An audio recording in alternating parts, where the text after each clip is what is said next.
We're going to take a couple-minute break, make sure Nathaniel's all ready to go, and we'll come back.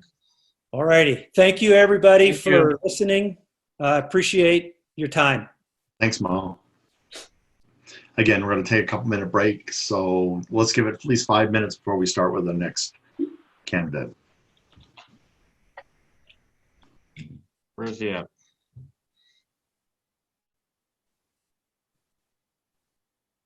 Who's on next?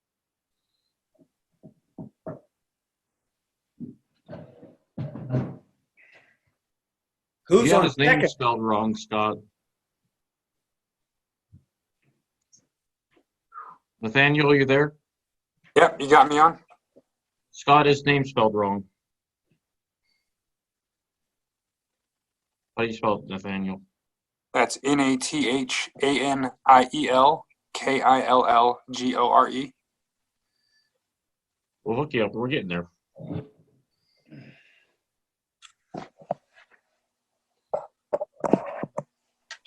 I think your battery pack's dead in here. What? I got it. Is the phone still working? Yeah, but I don't know. I think it's only got about 15% left. Okay. Any kind of charger or anything would work. Hold on. Oh, boy. That infernal dead battery. Right?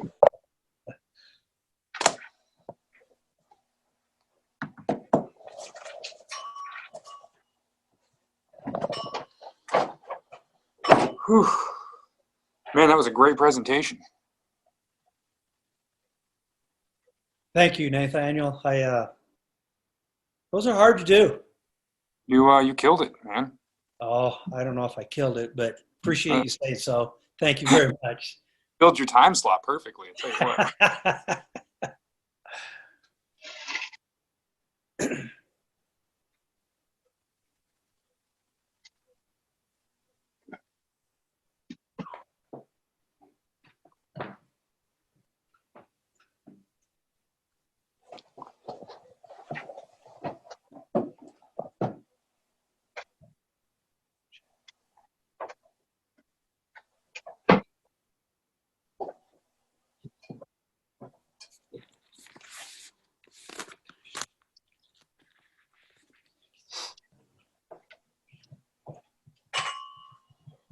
That's good. We'll just stay there like that until you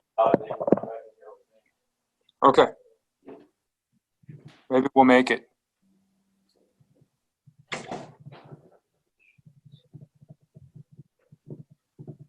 Everybody hear that? We're just going to go let him run. If he dies, he'll come back in here with me, and we'll act like we're separately. No. Oh, no. I got it. That'll be okay. That'll work.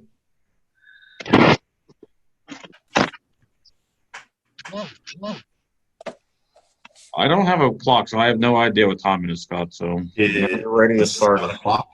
It's 7 o'clock, so let me just go over some housekeeping and then we'll start. So be respectful of your background noise if you're unmuted. Make sure that you use the chat feature to ask questions. So we encourage you asking questions. A lot of people are doing that. So please add your short and concise question to the chat room, and I'll make sure I relay that question to the moderator and the candidate where appropriate. You can always raise your hand to get my attention, and it's a feature within Zoom at the bottom of your control panel. I'm going to repurpose this video many places to make sure that we get the messaging out from the candidates. So it's going to be on our Facebook page, a YouTube channel, our website. We'll send it out to an email distribution list that we have, but we want to make sure we get this spread around as much as possible because they're doing an excellent job. So with that, Paul, I'm going to throw it back to you. Welcome to our second speaker for the evening, Nathaniel Killgore. He is not one of the normal politicians we have in town here, which is good. It's good to see that younger people are starting to get involved in politics and running for office here. It fascinates me.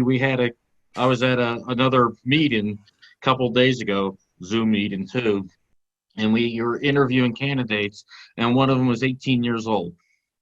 And it was really interesting to see, that younger people are interested in what's going on. And it's really heartening that we have, other than the normal candidates running for office. As Scott says, we're not, or we said earlier, we're not professional politicians. I pre-sent these questions to Nathaniel, so he kind of, gather his thoughts. He watched, what I mean? I assume, Nathaniel, you've watched some of these events, so you kind of see how we do here. We'll ask questions, or you'll talk about yourself. We'll ask you 4 preset questions, then we'll kind of go into open questions, and then at the end, I'll ask you the 3 reasons why I should vote for you. Don't feel obligated to do the same 57 minutes that Maurice did. We were all making bets how long he would take. I mean, don't feel obligated. And, like you said, if you have camera problems or video problems, just switch out and we'll go from there. Okay. And like I said, we're not professionals. No one's going to sit there and downgrade you because your video went out and we had to switch. So please, and you do have webpage, NathanielKillgore2020.com. So please take a look at it when you get a chance. Please tell us about yourself. Well, hello. Thanks for the opportunity. I'm Nathaniel Killgore, a Carson City mayoral candidate. My family and I moved into Carson City about 30 years ago. I've always felt it was really important to not only vote for a president, but also locally. Because if we don't show up to vote for the changes we wish to see, then we willingly stand by and let other people make choices for us. So I've never voted for someone based on race, gender, or party affiliation. My vote goes out to the candidate with the strongest platform. I've often found myself voting against the incumbent because their performance tends to waver from their promises. And while my competitors accept contributions, I have respectfully refused any and all forms of incentives and all financial donations, some of those even being quite sizable. Now, as you cast your vote, I implore you to ask yourself, do you want to see the same faces with the same agendas? Do you want to see the same status quo in Carson City? Some of our candidates have already ruled against the best of our interests, and it seems foolish to think they won't do it again. So, due to my early interest in politics, I found it important that I ran for mayor. After many years of strategizing my campaign and all the mental preparations, nothing could have prepared me for how upside down it was going to go due to the pandemic. When the basis of my campaigning strategy, including go to door and discussing the concerns of the residents face to face, making sure the voters have a chance to get to know me, how passionate I'm about improving the facets of the city that I see problems with, and also bringing accountability to its elected officials. To express my reason for running as a nonpartisan, it seems essential the parties find a way to better coincide. It's in synergy between the sides that creates a lasting resolution and paves the way to true prosperity. Only when we achieve our fullest potential. If elected mayor, I will remain humble and be the team player in service of the best interest of the people, not a lockstep partisan.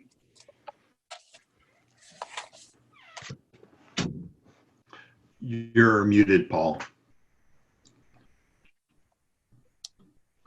I just unmuted. This guy's talking. Sorry, because I can hear him in the other room, so. That's okay. Because no one already did. Oh, get rid of Joy. I can hear her talking. I will. When you are elected, how are you going to deal with the revenue shortfall due to the coronavirus crisis? And what is next after the current cuts that have been made? Addressing the impact, well, that's just it. I haven't heard anyone who thinks they've got it all figured out. The verdict still seems to be out on this one. People are saying tax cuts and more stimulus money. I think they need all the help they can get. But as I talk to business owners, it's what do we do next? Everyone seems to be asking themselves what's life going to be like after all this. If you own a business and it's been affected by the closures, then it's undeniably a hard time, and I'm totally there with you. A good way I thought could help remedy this is a license renewal credit, which would mean that businesses in our county would each receive one-time renewal credits for the time they paid for but could not operate their businesses, without future licensing fees increasing for at least 6 years. The other half of my plan goes to the platform of my campaign. Apartment rental caps. At very least, we can be sure the future is secure from the public's cost of living. The plan is a proven formula that ends the price gouging of greedy landlords and it seems necessary to save residents when many of them saw their rents increase in the amount of 20 to 40% in just the last year. Other than that, we're going to pay close attention and see what we can learn, see what programs we can quickly implement as they become available moving forward, and adapting as we adjust to this inevitable change. Thank you. How do you feel about the economic development to build and support local businesses and visitors to Carson City? That's a tricky territory because I've had a lot of personal talks with business owners regarding how they feel about it, both good and bad. Looks to me as though the work's been done well. It seems there was probably some coordination issues in the beginning, and sure, some missions are just hard getting off the ground. But the projects have had great finishes and met many deadlines with good feedbacks. Overall, I feel it's been in good hands. It's one of the parts of the city I don't really have a big problem with. Seems to be doing well for tourism. That's good for businesses, and I think people want that. Most people do just want security, not only for their businesses, but in medical staffing or law enforcement, secure schools. So we're on the right track, and there's no doubt that improvements can be made, though. How do you want to make an impact or difference while serving the Carson City residents? Okay. One of the most important changes that I feel I could achieve if voted as mayor would be to influence the younger generation and help them realize how important it is for them to run for any and all forms of political office. We need to add momentum in a real positive manner to create positive change, open people's eyes about how there's more we can agree about than just party lines. Because we're all in this together, so we need to work together. And if we can make those differences while I'm serving this city, then I'll feel that I did my purpose of representation, and I would feel it was a complete success. Now's the kind of a dream question. You've heard some of the replies on this, but if you could do anything, any project you wanted, what would be your signature project for the city? A dream project for the city goes back again to the platform of my campaign, which is homelessness. That's a problem for a lot of people. The most fulfilling project personally, I believe, would be seeing a completion of a homeless placement program. And from the children and families to the veterans and the seniors, even if it takes building these accommodations through the means of fundraising and help of volunteers, it wouldn't be easy, but doing great things rarely is. So homelessness is definitely an issue for many. I have some stats here real quick I want to read. As of January 2019, a study from the Interagency Council on the Homeless stated, Nevada has over 7,000 homeless people on a given day, and Carson City alone has more than 250 in need of housing or shelter. It was projected that in 2019, our homeless population in Carson City would increase by more than 30%. Even though the numbers are bad, it's far more manageable than other counties. If we can curb this problem and prevent it from becoming a crisis, a project like that is a legacy I'd be proud to leave behind. Thank you. Scott, was there any questions on the chat for him, Nathaniel? Yeah, the same kind of three-part question we asked Maurice about. Would you work with the city staff in the community to update the Carson City Master Plan adopted in 2006? As far as, I mean, I've been listening to these talks about this recently, and it doesn't seem like there's any option except for to continue moving forward and work together. So that just seems to be really the only option moving forward. I haven't heard of any that have been proposed that would suggest otherwise. So right now that seems like a good option. Do you support the city's open space program and the continued property purchases? Their property purchases, they've definitely had a good amount of good property they've purchased. I kind of curious to wonder like what's left that they could get their hands on, because there's obviously not many open lots, and maybe there is some buildings that are available, but I don't see that they need anything more unless there was some implemented programs that really were necessary for it. And then what would you do to support the Parks Department in repairing, replacing the park system's failing infrastructure, playgrounds, site amenities, asphalt trails? I've heard some problems with some of the asphalt trails lately, but I have seen that there have been some local volunteers that have been going out and working on those without even getting permission or permits, and that's probably not safe. We do need to make sure everything's done in a really safe and secure way, so people shouldn't just be out there try to take care of that stuff themselves. So it seems that to prevent that from happening, it's really important that we do step about it, specifically to protect people's safety, make sure things are done right, and make sure that people aren't hurting themselves in the process of doing it. So the manner of which to implement those programs is really going to be decided on by more than one delegate, more than one member is going to have to really come together and decide how we're going to approach that and fix those problems, because like I said, they are a problem, so they must be dealt with. The parks, another situation. I have heard about some kids getting hurt, not too recently, but they had to shut down a few areas in some parks lately. And as far as I know, actually one of them wasn't in Carson City. I believe it was right outside the city limits. I don't know if they have jurisdiction over that park or not. So that's a big if question as well, but we definitely need to make sure that those things are secure and safe, especially if children are playing on them. Right now it's a real mess because it's hard to initiate new programs when obviously everything's shut down. So still something to think about for the future, and it's going to take a lot of input from some very intelligent people to get the wheels rolling on that. Okay. What prior experiences has prepared you for the executive position of the size and scope of being mayor? For the size and scope of being mayor, I have been told that I'm not rich enough to run for mayor. I have been told that I'm not old enough to run for mayor. I don't believe that to be true. I've spent a lot of my life working in different fields. Of course, I worked in the Bitterroot Valley in Montana while I was doing some wood removal for the Forest Service, and became a licensed flooring contractor there, and did some cabins, of course, all lots of heavy slate and stuff. So those are some big projects that I went through and finished to completion before I left Montana. Came back to Nevada to try to open my first business as a auto mechanic. Hello? Can you hear me? Yeah, Joy, we're going to mute your phone right now. Yes, I can. But Can keep you going. hear me? Yes. Yeah, go on now. Keep going. I That's guess okay. not. What is wrong? Oh, we can That's hear okay. you. Keep going. Keep going. So what prepares me is the fact that not only have I been a local business owner right in Carson Street for the last 12 years, but I also was part in and owned multiple businesses before that as well. I've traveled the world. I've seen the ups and downs of different systems and how they work and what does and doesn't work in different countries and stuff. Running. Oh, she's back again, yelling at me. So Yeah. as far Go ahead.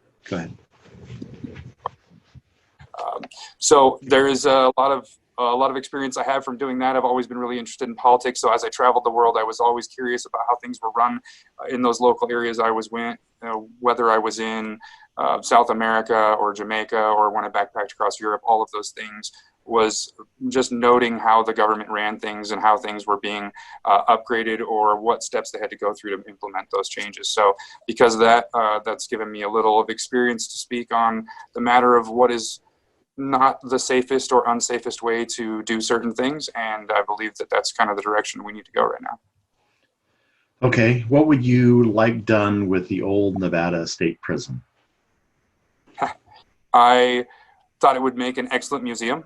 I don't think that it would make the best housing. Like I've heard that they wanted to, I mean, there's been some ideas raised about turning it into affordable living. I don't see people living in cells as a very fun or healthy experience. So also heard people raise ideas about turning it into some type of hospital, especially through the fact that we are going through this time right now. I don't see that being necessary either. Seems like everything's being well controlled and everyone's kind of doing exactly what they're told to do right now. So that's working out for us as far as that's concerned. So I would like to see it open as a museum at very least. I don't know, the funding for that might be astronomical and that might not be the best option. Maybe we could reopen the quarry. There's a lot of interesting ideas that I've heard about that place, but as for now, it's on the back burner here, and there's some other really important issues that are being tended to as far as with other buildings that have been closed down recently. Okay. The mayor is a nonpartisan race, but do you consider yourself a conservative or progressive? The mayor should reflect an image of a nonpartisan for sure. So it makes sense that it's a nonpartisan race. However, you do see people that are use the San Jose claim whether that be Democrat or Republican. So I would say that they need to be progressive because you have to be able to work with everybody. And if you're not willing to work with everybody, then you're not going to get anything done right now. And the most important thing is that we move forward and get everyone working together. And then what would you like done with the Hornsby House? Oh, what would I like done with Hornsby House? I thought that making it into some type of affordable living conditions would be really nice. Definitely would bring life back to that part of the city. It would open things back up over there. At this point in time, that's kind of irrelevant with everything being closed down.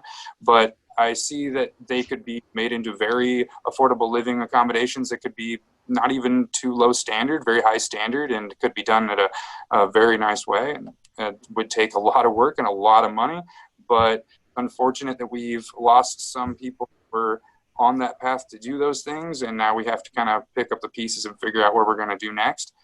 And it seems that there's not much that can be done with it outside of turning it into some type of living quarters, and unless we really feel we need another block of hotel rooms, which I don't see a need for, Carson Valley Day or something along those lines. So I would really like to see it opened up just so I can go inside and take a look. It's been a long time since I got to go in there, and I really would be interested to see how it's going to be redesigned when it is built. But hopefully it's built for the right reasons, and we can get some people in there that need some affordable housing. And a couple more questions before I get to Dan. What are your ideas to improve education in Carson City? So to improve education in Carson City is not that difficult because it can be in the hands of the teachers, especially when the funding is resourced and it's probably not handled in the most appropriate ways, which wouldn't be a surprise to anybody that studies it. But working with the teachers and finding out what they can do with what you are giving them will improve exponentially in the education system in Carson City. If you give the teachers the ability to tell you what they can do best with the resources you can give them, that's the best option we can have. And then what is your platform besides rent control? I'm sorry? Rent control? The one question, I'm not sure I understand the question, but what is your platform besides rent control? Oh, I have public safety as well. Public safety seems to be on everyone's mind, especially right now, which is interesting because it's always been in my platform.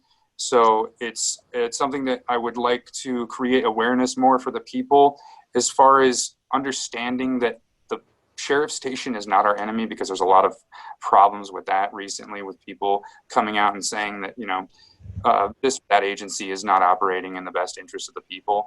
And from what I've witnessed working alongside them for the last 12 years is that they absolutely have been. The fire department crew is top notch. The sheriff seems to act in the interest of the people quite often, certainly more than not. And that's something that needs to be known more by the populace, that is kind of in the understanding that they're being locked down right now, and they're kind of wondering who the enemy is. And so we just need to make it clear that that's not the case. So that's part of my platform as well as of course putting out just the idea that we need to work on education reform, because if we don't address the real issues, then we're not doing our job. So it has to be part of the platform for everybody. And if you were mayor today, would you outline your priorities into reopening Carson City small businesses? Yes. So outline the priorities. Is that what you're asking? Yeah. Okay, so that would have to be, I believe, on a business-to-business basis, because there's obviously more risk involved with certain businesses that will open.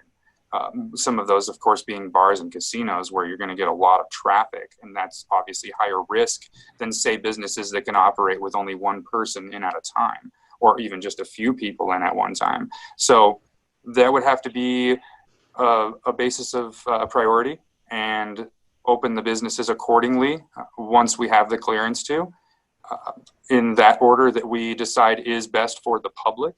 And I have some ideas that I'm not going to really go into right now, but I've obviously been thinking about it because I've been asked a lot.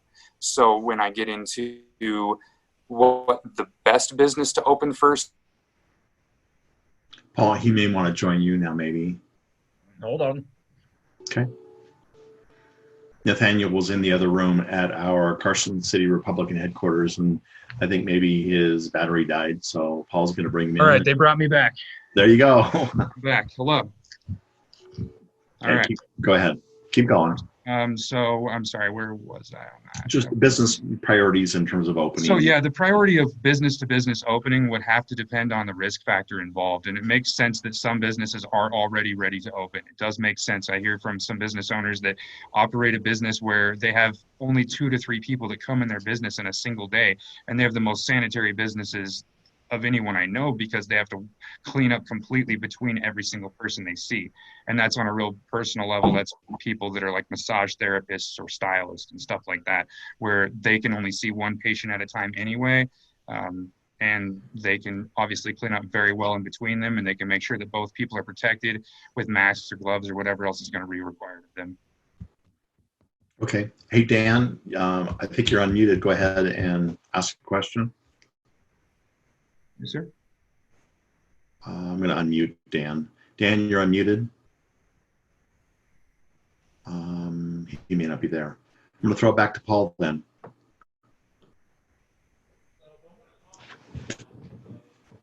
So Paul just needs to join you, Nathaniel.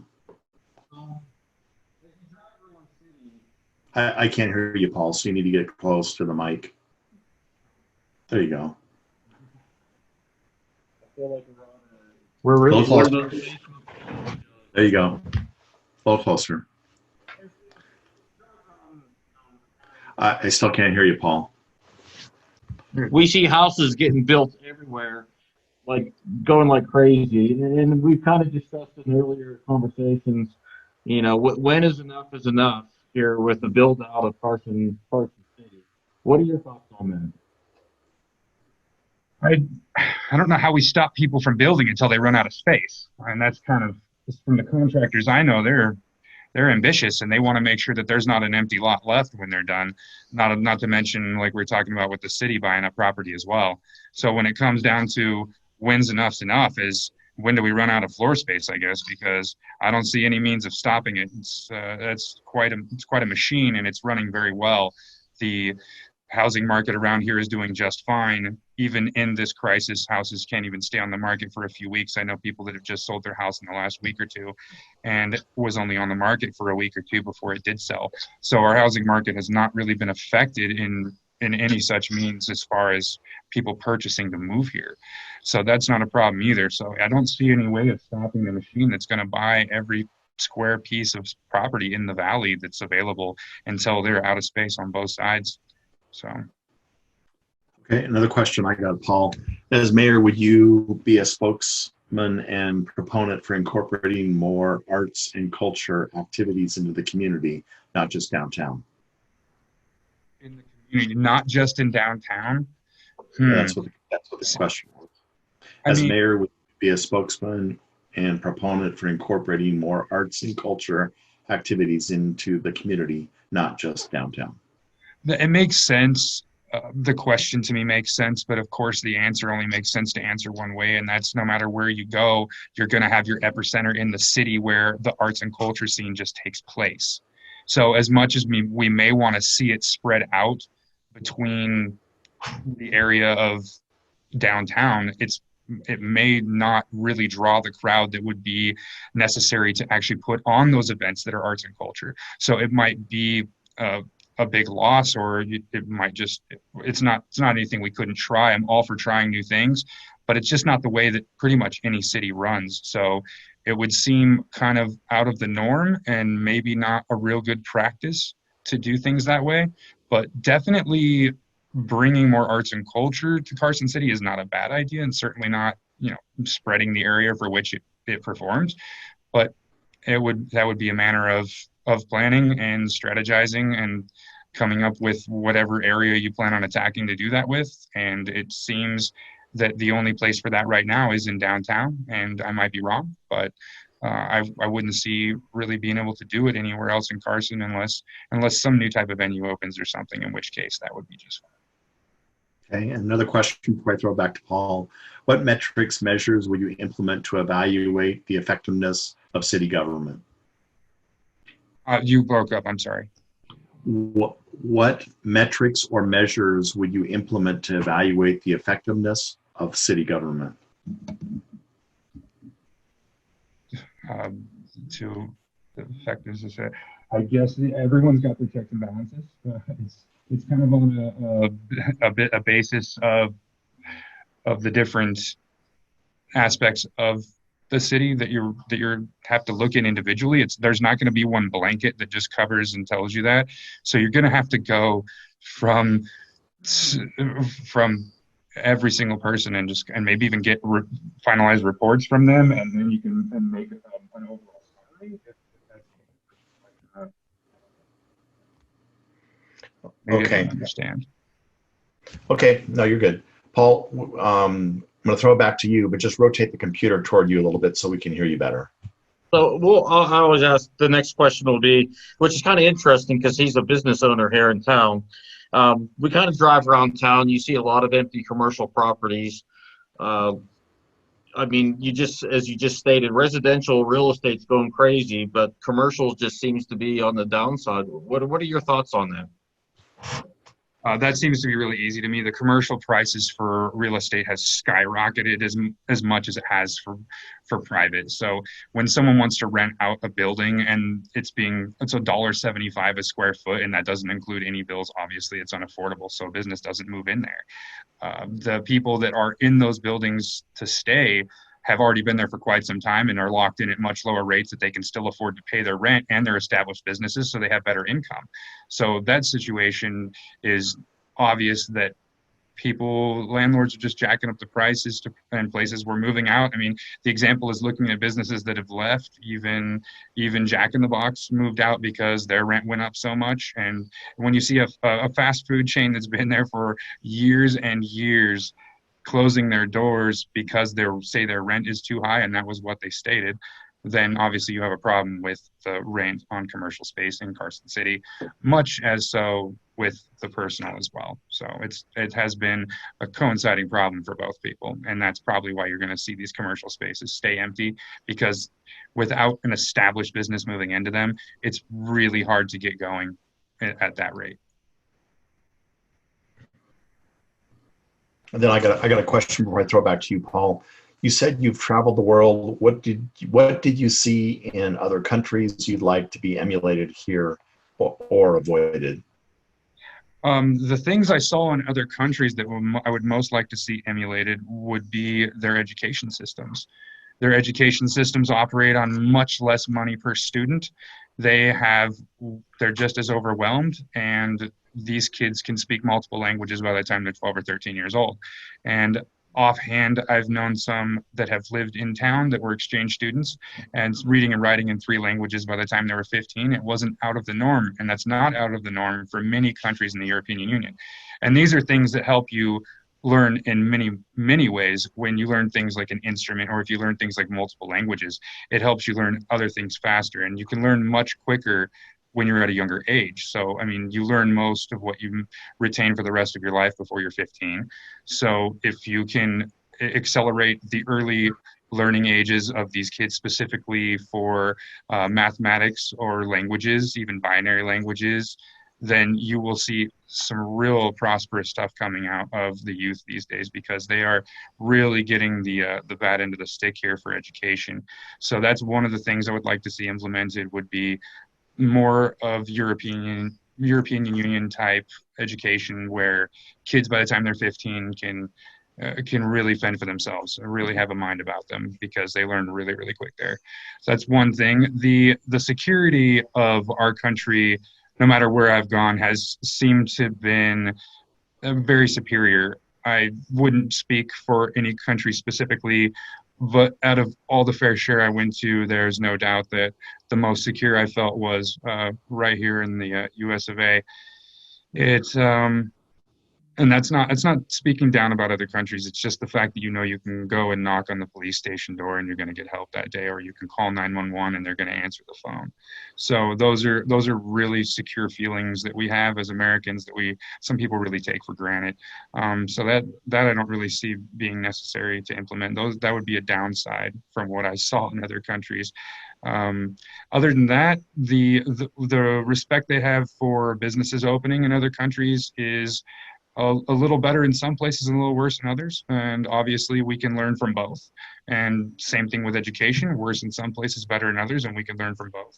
But one thing to remember is that there's countries that spend significantly less per student, and those students have multiple times better education than we ever will with the current system that we have. It's not even close.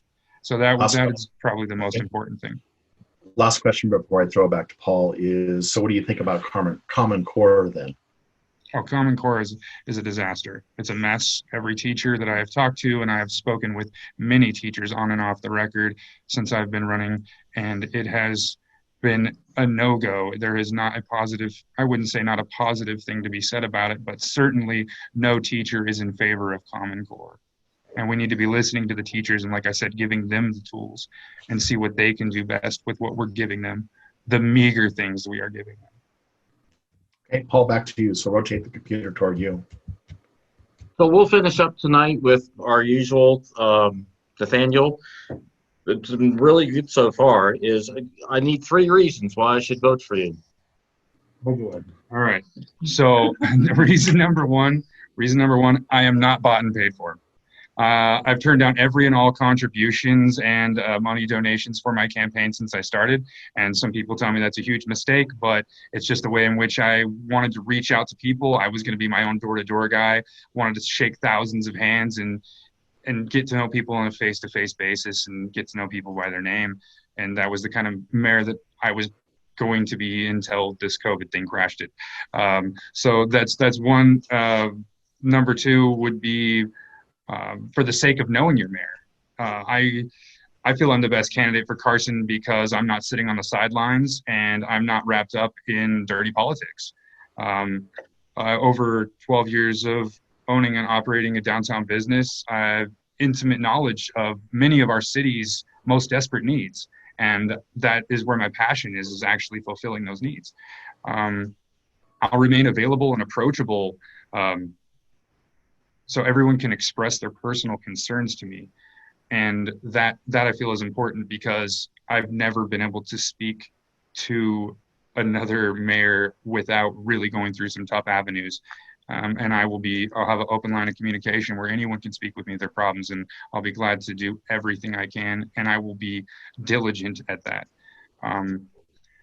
Clear and transparent, that is number 3. I say that because my genuine interest is to face the city's biggest problems.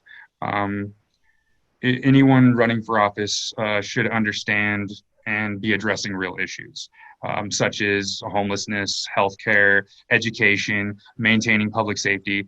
To me, those seem to be the real issues that any politician should be standing behind.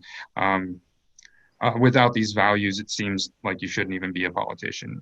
So I want to stay in touch with the voters' needs. I want to appeal as the mayor that is the one that you can contact with your problems and who might do something to get it fixed. There's nothing we can't overcome, so it's important to remember that because this thing has really thrown some, what do they say, thrown a wrench in the spokes. And it's been ugly for a lot of people, especially those that have owned businesses and have been forced to close. So I guess that's them. Number 1 would be I'm not bought and paid for. Number 2 is for the sake of knowing your mayor. And number 3 is the clear and present agenda. So. Okay, Paul, back to you. Thank you, Nathaniel. That was really good. I'm impressed.